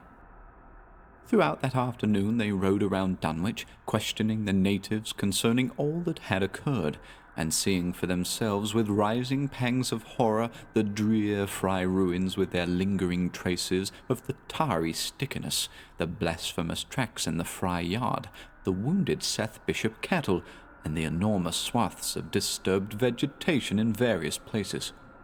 The trail up and down Sentinel Hill seemed to Armitage of almost cataclysmic significance, and he looked long at the sinister altar-like stone on the summit. At length the visitors, apprised of a party of state police which had come from Aylesbury that morning in response to the first telephone reports of the Fry tragedy, decided to seek out the officers and compare notes as far as practicable. This, however, they found more easily planned than performed, since no sign of the party could be found in any direction. There had been 5 of them in a car, but now the car stood empty near the ruins in the Fry yard. The natives, all of whom had talked with the policeman, seemed at first as perplexed as Armitage and his companions. Then old Sam Hutchins thought of something and turned pale, nudging Fred Farr and pointing to the dank, deep hollow that yawned close by. "God," he gasped. "I told 'em not to go down into the glen, and I never thought nobody'd do it with them tracks and that smell, and the whippoorwills a screeching down there in the dark of noonday." A cold shudder ran through natives and visitors alike, and every ear seemed strained in a kind of instinctive, unconscious listening. Armitage, now that he had actually come upon the horror and its monstrous work, trembled with the responsibility he felt to be his. Night would soon fall, and it was then that the mountainous blasphemy lumbered upon its eldritch course. Negotium perambuiens in tenebris. The old librarian rehearsed the formulae he had memorized and clutched the paper containing the alternative one he had not memorized. He saw that his electric flashlight was in working order. Rice, beside him, took from a valise a metal sprayer of the sort used in combating insects, whilst Morgan uncased the big game rifle on which he relied, despite his colleague's warnings that no material weapon would be of help. Armitage, having read the hideous diary, knew painfully well what kind of a manifestation to expect, but he did not add to the fright of the Dunwich people by giving any hints or clues. He hoped that it might be conquered without any revelation to the world of the monstrous thing it had escaped. As the shadows gathered, the natives commenced to disperse homeward, anxious to bar themselves indoors, despite the present evidence that all human locks and bolts were useless before a force that could bend trees and crush houses when it chose. They shook their heads at the visitors' plan to stand guard at the Fry ruins near the glen, and, as they left, had little expectancy of ever seeing the watchers again. There were rumblings under the hills that night, and the whippoorwills piped threateningly. Once in a while a wind, sweeping up out of cold spring glen, would bring a touch of ineffable fetor to the heavy night air, such a fetor as all three of the watchers had smelled once before, when they stood above a dying thing that had passed for 15 years and a half as a human being. But the looked-for terror did not appear. Whatever was down there in the glen was biding its time, and Armitage told his colleagues it would be suicidal to try to attack it in the dark. Morning came wanly, and the night sounds ceased. It was a grey, bleak day, with now and then a drizzle of rain, and heavier clouds seemed to be piling themselves up beyond the hills to the northwest. The men from Arkham were undecided what to do. Seeking shelter from the increasing rainfall beneath one of the few undestroyed Fry outbuildings, they debated the wisdom of waiting, or of taking the aggressive and going down into the glen in quest of their nameless, monstrous quarry. The downpour waxed in heaviness, and distant peals of thunder sounded from far horizons. Sheet lightning shimmered, and then a forky bolt flashed near at hand, as if descending into the accursed glen itself. The sky grew very dark, and the watchers hoped that the storm would prove a short, sharp one, followed by clear weather. It was still gruesomely dark when, not much over an hour later, a confused babble of voices sounded down the road. Another moment brought to view a frightened group of more than a dozen men, running, shouting, and even whimpering hysterically. Someone in the lead began sobbing out words, and the Arkham men started violently when those words developed a coherent form. "Oh, my God, my God!" the voice choked out. "It's a-going again, and this time by day. It's out, and a-moving this very minute. And only the Lord knows when it'll be on us all." The speaker panted into silence, but another took up his message. "Nigh on an hour ago, Zeb Whately he heard the phone a-ringing, and it was Miss Corey, George's wife, that lives down by the junction. She says the hired boy Luther was out driving in the cows from the storm out of the big boat, when he see all the trees a-bending at the mouth of the glen, opposite side to this, and smelt the same awful smell like he smelt when he found the big tracks last Monday morning. And he says there was a swishing, lapping sound, more nor what the bending trees and bushes could make. And all on a sudden, the trees along the road began to get pushed one side, and there was an awful stomping and splashing in the mud. But mind ye, Luther he didn't see nothing at all, only just the bending trees and underbrush. Then fur ahead where Bishop's Brook goes under the road, he heard an awful creaking and straining on the bridge, and says he could tell the sound of wood starting to crack and split. And all the whiles he never see a thing, only them trees and bushes a-bending. And when the swishing sound got very fur off, on the road towards Wizard Whately's and Sentinel Hill, Luther he had the guts to step up where he'd heard it first and look at the ground. It was all mud and water, and the sky was dark, and the rain was wiping out all tracks about as fast as could be. But beginning at the glen mouth, where the trees he moved, there was still some of them awful print big as boughs like he seen Monday. At this point, the first excited speaker interrupted. But that ain't the trouble now. That was only the start. Zebby was calling folks up and everybody was a-listening in when a call from Seth Bishop's cut in. His housekeeper, Sally, was carrying on fit to kill. She'd just seen the trees a-bending beside the road and says there was a kind of mushy sound, like an elephant puffing and treading, heading for the house. Then she up and spoke sudden of a fearful smell, and says a boy Chancy was a-screaming, as how it was just like what he smelt up to the Waitley ruins Monday morning, and the dogs was barking and whining awful. And then she let out a terrible yell, and says the shed down the road had just caved in like the storm had blowed it over, only the wind wasn't strong enough to do that. Everybody was a-listening, and we could hear lots of folks on the wire a-gasping. All to onk Sally she yelled again, and says the front yard picket fence he'd just crumbled up, though there wasn't no sign of what done it. Then everybody on the line could hear Chauncey and old Seth Bishop a-yelling too, and Sally was shrieking out that something heavy had struck the house. Not lightning or nothing, but something heavy again the front, that kept a-launching itself again and again, though you couldn't see nothing out the front windows. And then... Lines of fright deepened on every face, and Armitage, shaken as he was, had barely poise enough to prompt the speaker. And then Sally she yelled out, "Oh help, the house is a-caving in," and on the wire we could hear a terrible crashing and a whole flock of-screaming, just like when Elmer Fry's place was took, only worse. The man paused, and another of the crowd spoke.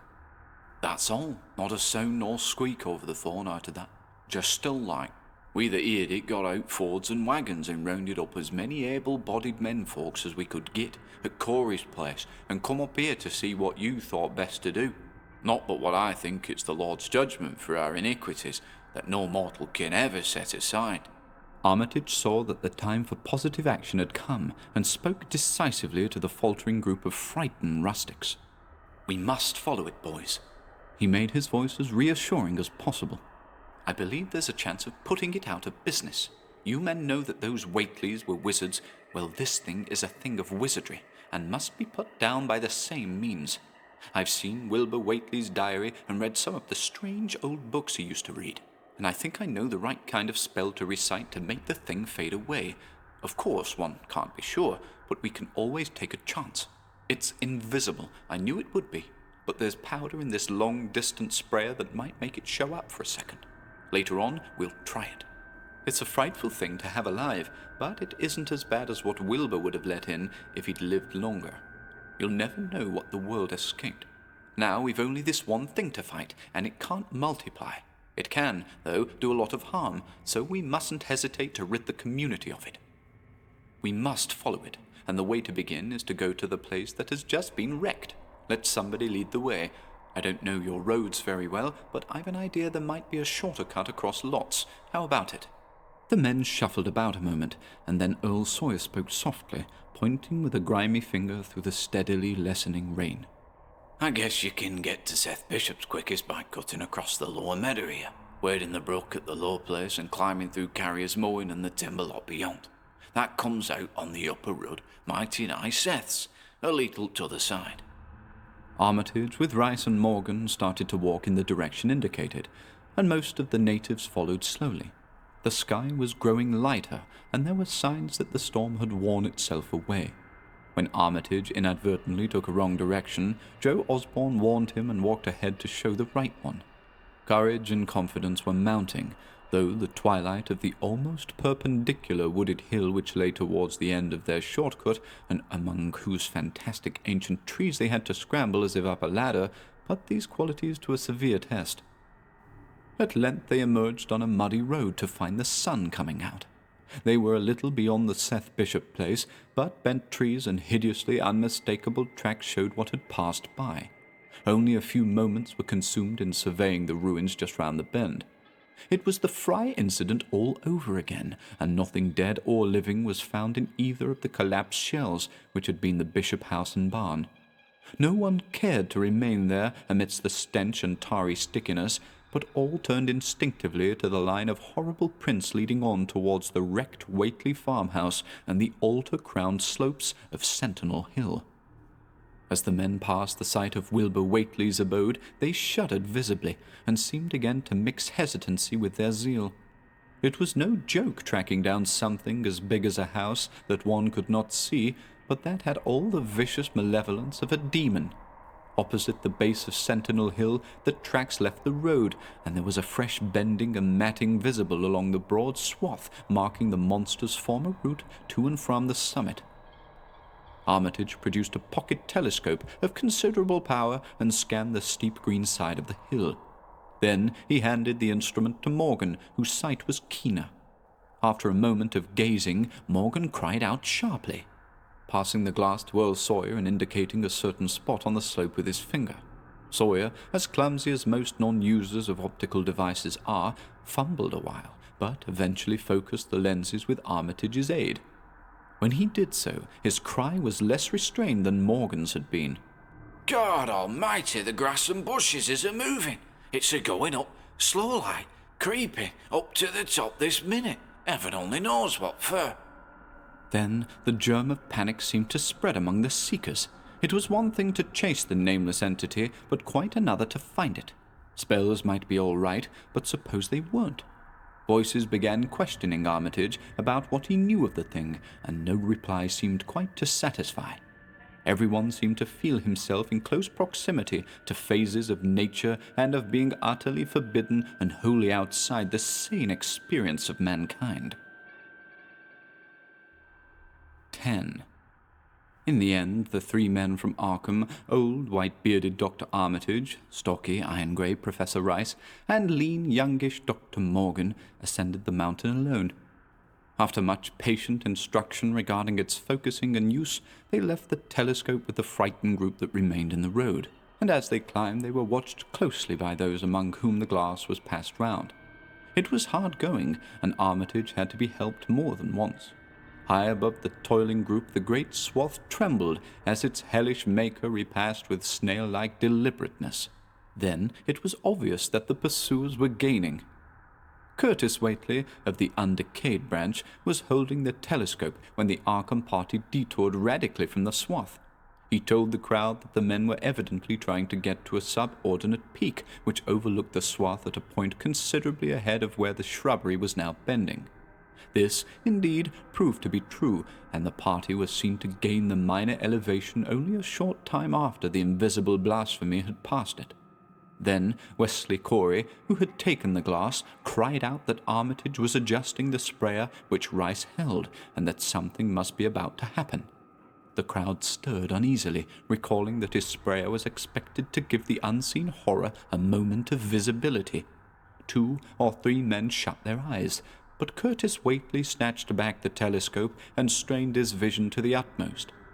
He saw that Rice, from the party's point of vantage above and behind the entity, had an excellent chance of spreading the potent powder with marvellous effect. Those without the telescope saw only an instant's flash of grey cloud, a cloud about the size of a moderately large building near the top of the mountain. Curtis, who held the instrument, dropped it with a piercing shriek into the ankle-deep mud of the road. He reeled and would have crumpled to the ground had not 2 or 3 others seized and steadied him. All he could do was moan half inaudibly, Oh, great God, that... There was a pandemonium of questioning, and only Henry Wheeler thought to rescue the fallen telescope and wipe it clean of mud. Curtis was past all coherence, and even isolated replies were almost too much for him. Bigger than a barn, all made of squirming ropes. Whole things sort of shaped like a hen's egg. Bigger than anything we've. Dozens of legs like hogsheads that have shut up when they step. Nothing solid about it. All like jelly and made of separate wriggling ropes, pushed close together. Great bulging eyes all over it. 10 or 20 mouths, or trunks, sticking out all along the sides, big as stovepipes, and all a-tossing and opening and shutting, all grey with kind of blue or purple rings, and God in heaven, that our face on top. This final memory, whatever it was, proved too much for poor Curtis, and he collapsed completely before he could say more. Fred Farr and Will Hutchins carried him to the roadside and laid him on the damp grass. Henry Wheeler, trembling, turned the rescued telescope on the mountain to see what he might. Through the lenses were discernible 3 tiny figures, apparently running towards the summit as fast as the steep incline allowed. Only these, nothing more. Then everyone noticed a strangely unseasonable noise in the deep valley behind, and even in the underbrush of Sentinel Hill itself. It was the piping of unnumbered whippoorwills, and in their shrill chorus there seemed to lurk a note of tense and evil expectancy. Earl Sawyer now took the telescope and reported the 3 figures as standing on the topmost ridge, virtually level with the altar stone, but at a considerable distance from it. One figure, he said, seemed to be raising its hands above its head at rhythmic intervals, and as Sawyer mentioned the circumstance, the crowd seemed to hear a faint, half-musical sound from the distance, as if a loud chant were accompanying the gestures. The weird silhouette on that remote peak must have been a spectacle of infinite grotesqueness and impressiveness, but no observer was in a mood for aesthetic appreciation. I guess he's saying the spell, whispered Wheeler as he snatched back the telescope. The whippoorwills were piping wildly and in a singularly curious irregular rhythm quite unlike that of the visible ritual. Suddenly the sunshine seemed to lessen without the intervention of any discernible cloud. It was a very peculiar phenomenon, and was plainly marked by all. A rumbling sound seemed brewing beneath the hills, mixed strangely with a concordant rumbling which clearly came from the sky. Lightning flashed aloft, and the wondering crowd looked in vain for the portents of storm. The chanting of the men from Arkham now became unmistakable, and Wheeler saw through the glass that they were all raising their arms in the rhythmic incantation. From some farmhouse far away came the frantic barking of dogs. The change in the quality of the daylight increased, and the crowd gazed about the horizon in wonder. A purplish darkness, born of nothing more than a spectral deepening of the sky's blue, pressed down upon the rumbling hills. Then the lightning flashed again, somewhat brighter than before, and the crowd fancied that it had showed a certain mistiness around the altar stone on the distant height. No one, however, had been using the telescope at that instant. The whippoorwills continued their irregular pulsation, and the men of Dunwich braced themselves tensely against some imponderable menace with which the atmosphere seemed surcharged. Without warning came those deep, cracked, raucous vocal sounds which will never leave the memory of the stricken group who heard them. Not from any human throat were they born, for the organs of man can yield no such acoustic perversions. Rather would one have said they came from the pit itself, had not their source been so unmistakably the altar stone on the peak. It is almost erroneous to call them sounds at all, since so much of their ghastly infra-bass timbre spoke to dim seats of consciousness and terror far subtler than the ear. Yet one must do so, since their form was indisputably, though vaguely, that of half-articulate words. They were loud, loud as the rumblings and the thunder above which they echoed, yet did they come from no visible being.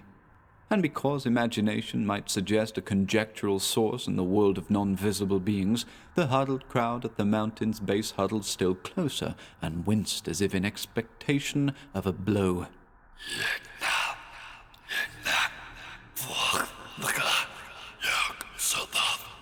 Rang the hideous croaking out of space.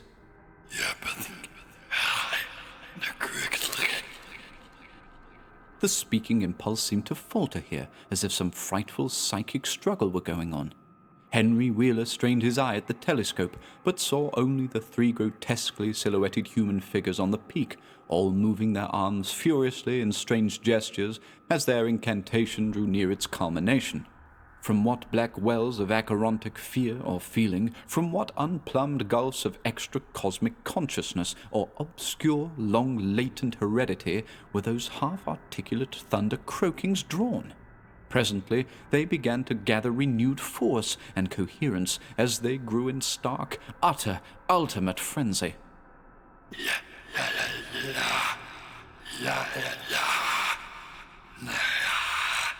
Yeah.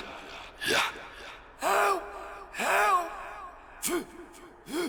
Father! Father! Locked at that!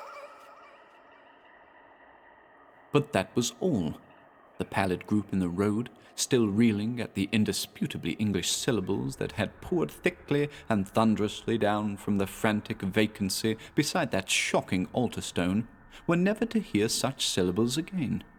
Instead, they jumped violently at the terrific report which seemed to rend the hills, the deafening cataclysmic peal whose source, be it inner earth or sky, no hearer was ever able to place. A single lightning bolt shot from the purple zenith to the altar stone, and a great tidal wave of viewless force and indescribable stench swept down from the hill to all the countryside. Trees, grass, and underbrush were whipped into a fury, and the frightened crowd at the mountain's base, weakened by the lethal fetter that seemed about to asphyxiate them, were almost hurled off their feet. Dogs howled from the distance, green grass and foliage wilted to a curious, sickly yellow-grey, and over field and forest were scattered the bodies of dead whippoorwills. The stench left quickly, but the vegetation never came right again. To this day there is something queer and unholy about the growths on and around that fearsome hill. Curtis Whately was only just regaining consciousness when the Arkham men came slowly down the mountain in the beams of a sunlight once more brilliant and untainted.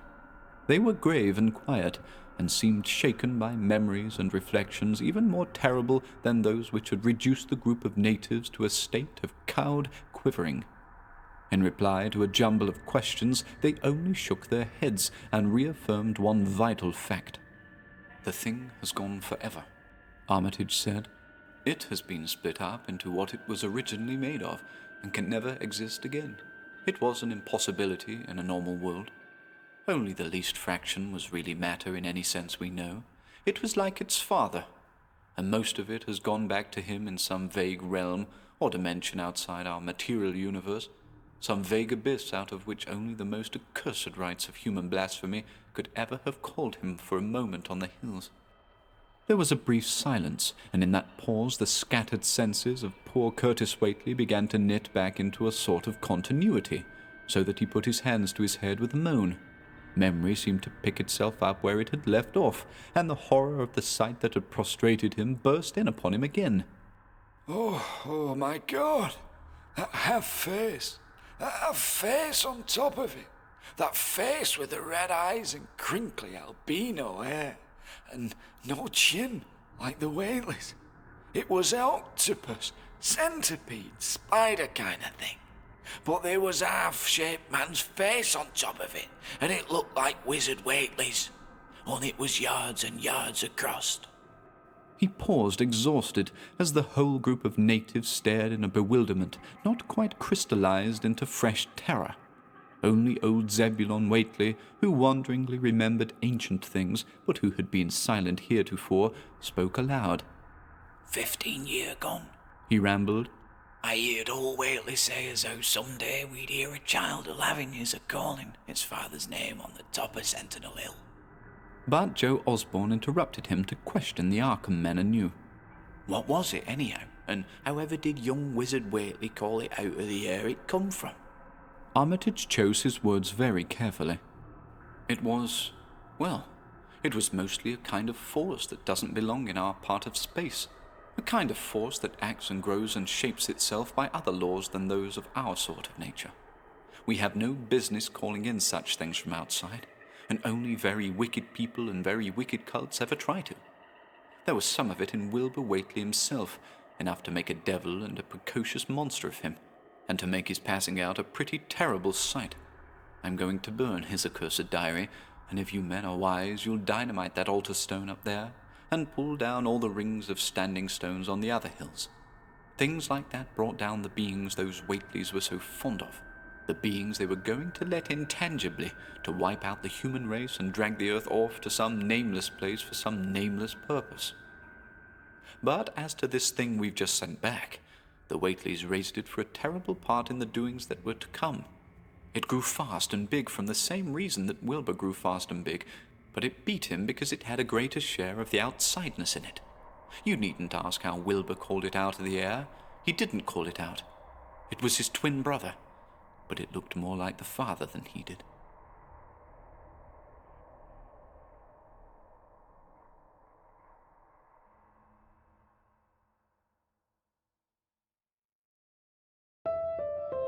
Thank you for visiting HorrorBabble today, ladies and gentlemen. This has been The Dunwich Horror by H.P. Lovecraft, narrated by Ian Gordon. Music and production by Ian Gordon.